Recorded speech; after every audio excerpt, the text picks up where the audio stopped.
Ciao a tutti! Oggi andiamo a vedere quanto si guadagna a vendere iPhone ricondizionati su Amazon. Il business sulla carta è molto semplice. Si tratta di acquistare iPhone usati, rigenerarli, quindi controllare che non abbiano difetti o malfunzionamenti, dopodiché si inviano questi telefoni ad Amazon che li mette in vendita tramite il proprio programma FBA. Amazon FBA in sostanza è un programma che permette alle persone di inviare i propri prodotti ad Amazon che poi si occupa di tutta quella che è la gestione della vendita, quindi dalla spedizione all'incasso del pagamento alla gestione dei resi per conto dei clienti. Vi mostro i numeri reali, i costi, i ricavi e soprattutto quanto ho guadagnato da questa attività. Per finire andiamo a vedere quelli che sono stati i problemi che ho dovuto risolvere e andiamo a dare una valutazione a questo business utilizzando la Business Scorecard. Ma prima di vedere quanto ho guadagnato, andiamo nel dettaglio a capire di che business stiamo parlando. Gli iPhone ricondizionati sono dei dispositivi, come ho accennato prima, che vengono controllati da un'azienda, solitamente da un rivenditore, vengono certificati per rispettare un certo tipo di requisiti. Questi dispositivi qua vengono acquistati dai clienti che non vogliono andare a spendere la cifra piena per un iPhone nuovo. Il modello di business è relativamente semplice. Compri un iPhone usato da un fornitore, dopodiché lo verifichi e lo controlli perché rispecchi gli standard di qualità richiesti, lo invii ad Amazon che tramite il suo programma FBA si occupa della gestione della vendita e dell'incasso al cliente finale. Per chi non lo sapesse, in brevissimo, Amazon FBA è proprio il programma di Amazon che si occupa di gestire per conto dei venditori le spedizioni cosiddette Prime. Quindi invece che essere il venditore a dover spedire direttamente il telefono al cliente finale dal proprio magazzino, il venditore lo invia al magazzino Amazon che poi spedisce direttamente utilizzando la consegna gratuita e rapida al cliente finale. Naturalmente Amazon per questo servizio trattiene una commissione, che è data da una percentuale sulla vendita del prodotto più i costi di gestione, trasporto e logistica. Adesso che sapete come funziona il business, vediamo quanto ho dovuto investire per iniziare questa attività. Una volta che ho analizzato sulla carta questo business, quindi mi sono informato cercando di capire se c'era la possibilità di costruire qualcosa attorno al settore dei dispositivi ricondizionati, nello specifico degli iPhone, era necessario fare un test. Quindi prima di capire se l'attività fosse effettivamente scalabile, ho deciso di inviare una fornitura iniziale di 20 iPhone ad Amazon. Per acquistare questi 20 iPhone ho speso 4.000 euro, più un centinaio di euro circa per gli accessori e il packaging iniziale. Ho quindi effettuato l'ordine di questi telefoni, li abbiamo verificati all'interno del laboratorio e poi li abbiamo spediti ad Amazon. Io sinceramente mi aspettavo che la vendita di questi 20 dispositivi impiegasse circa un mese, quindi non avevo idea di come potessero muoversi i volumi. Ho inviato questi prodotti, dopodiché semplicemente ho detto ora aspettiamo e vediamo quanto tempo ci vuole a venderli. La mattina dopo, quando sono arrivato in ufficio, ho trovato la notifica delle vendite e tutti e 20 i dispositivi erano stati venduti. A quel punto si è accesa subito una lampadina. Il problema non era più il sistema funziona, i prodotti si vendono, gli iPhone riescono a essere venduti tramite FBA. No, il problema era diverso. Era ora cerchiamo di capire come posso inviare 100, 200, 300, 1000 telefoni ad Amazon. Amazon infatti vende migliaia di pezzi al giorno. Il vero problema qua è riuscire a scalare soprattutto la parte economica per poter stare dietro a questo volume di vendite che ti permette di effettuare. L'ostacolo più grande quindi è quello di trovare una linea di credito.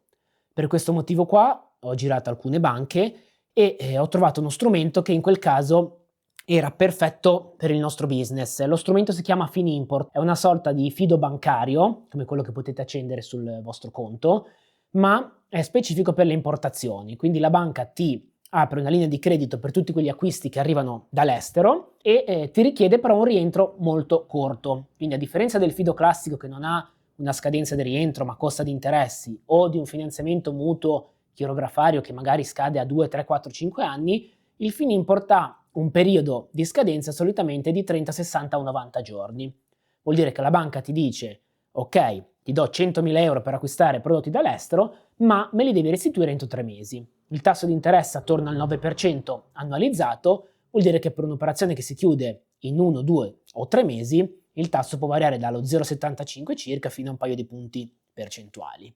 Per questa operazione abbiamo quindi aperto una linea di credito di 500.000 euro, mezzo milione di euro di Finimport. Ora andiamo a vedere i costi. Allora, per ogni dispositivo venduto c'è il costo maggiore, quello di acquisto dell'iPhone. In questo caso parliamo di circa 200 euro medi a pezzo. A queste vanno aggiunte le commissioni FBA di Amazon, quindi la percentuale che si tiene per la vendita, più la gestione del packaging e della spedizione. Siamo a circa 30 euro a dispositivo venduto. A questa spesa vanno aggiunti i costi degli accessori e del nostro packaging, quindi quello che mettiamo insieme per inviare ad Amazon, parliamo circa di 15 euro, e i costi di diagnosi, verifica, pulizia e preparazione effettuati in azienda. Questo incide molto poco, parliamo circa di 1,50 euro a pezzo, in quanto mediamente si riescono a fare 20 telefoni in un'ora di lavoro. Quindi se dividiamo il costo orario di un dipendente di 30-35 euro, abbiamo circa 1,50 euro a pezzo. L'unico costo aggiuntivo è quello relativo alla quota degli interessi del finanziamento, che se lo calcoliamo su ogni singolo telefono a 30 giorni, anche questo incide per pochi euro. Tutto questo sommato ci porta a 251 euro di costo totale per ogni singolo pezzo inviato ad Amazon. Questi sono i costi. Ora la domanda è: quanto abbiamo venduto? La fonte di ricavi è appunto la vendita dei dispositivi su Amazon, quindi Amazon li vende al cliente finale e poi ti gira i soldi.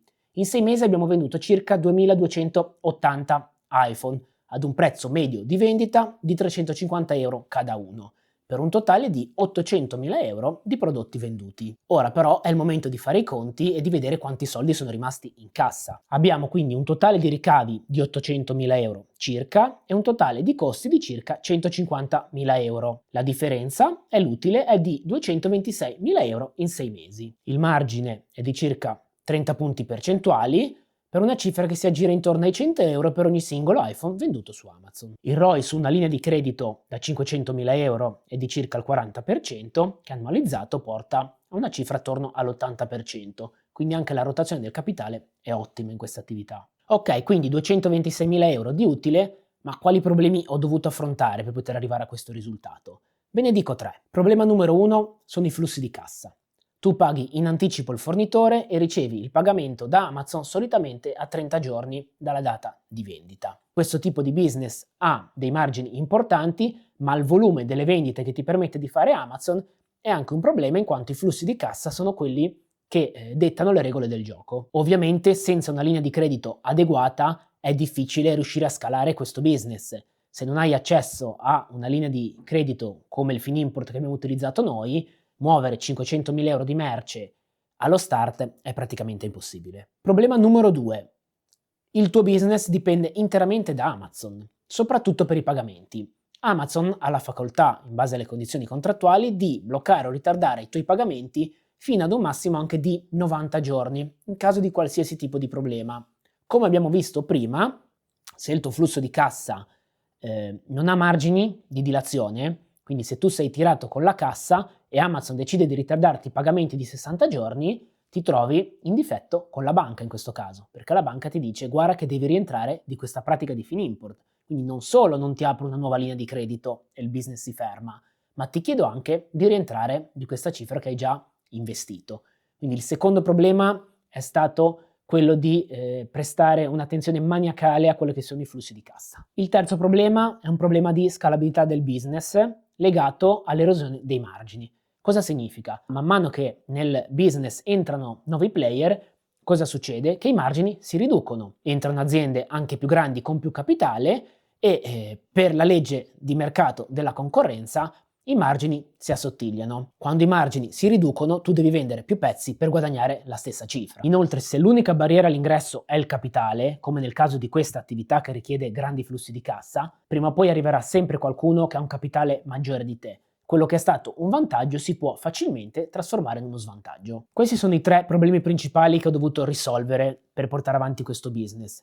Ma ora andiamo a vedere quanto vale veramente questo tipo di attività. Utilizziamo la nostra business scorecard, che è un punteggio da 1 a 60, che va a identificare una serie di punti chiave per ogni business per capire se è un'attività dove ha senso o meno investire. I key point sono la redditività, quindi quanto capitale genera questa attività. Qua abbiamo un punteggio di 7 su 10, perché i flussi di cassa sono importanti, ne otteniamo un punteggio più che buono. Poi abbiamo il capitale necessario, quindi qual è l'investimento necessario per partire con questa attività. Seppur l'investimento iniziale è molto ridotto, lo scalare questo tipo di business ha richiesto $500.000 di euro di investimento. Per questo motivo prendiamo un punteggio di 2 su 10, perché sì, vero che abbiamo utilizzato uno strumento bancario, non capitale proprio, ma comunque non è detto e assicurato che una banca ti apra una linea di credito di €500.000. Terzo punto è la difficoltà operativa. Quanto è difficile creare, gestire e sviluppare questo business? In questo caso la difficoltà è limitata, è ridotta. Il business è relativamente semplice, si tratta di ricevere questi telefoni, controllarli, verificare che rispettino degli standard di qualità e poi inviarli ad Amazon. Per questo motivo diamo un punteggio di 7 su 10. Ora veniamo alla barriera d'ingresso. Barriera d'ingresso significa quello che tiene alla larga la concorrenza dal mio business. In questo caso la barriera all'ingresso di questa attività è il capitale, ma il capitale, oltre ad essere una barriera d'ingresso, è anche un problema, perché è necessario averlo per poterla costruire. Per questo motivo diamo una valutazione neutra di 5 su 10. Ora veniamo al punto 5, scalabilità e automazione. Quanto questo business può essere scalato e quanto può essere fatto in automatico. La parte di vendite è perfetta. Amazon permette di scalare volumi veramente incredibili. La parte però di lavoro manuale che è richiesta per preparare dispositivi non è così facilmente scalabile o automatizzabile, richiede comunque competenze umane.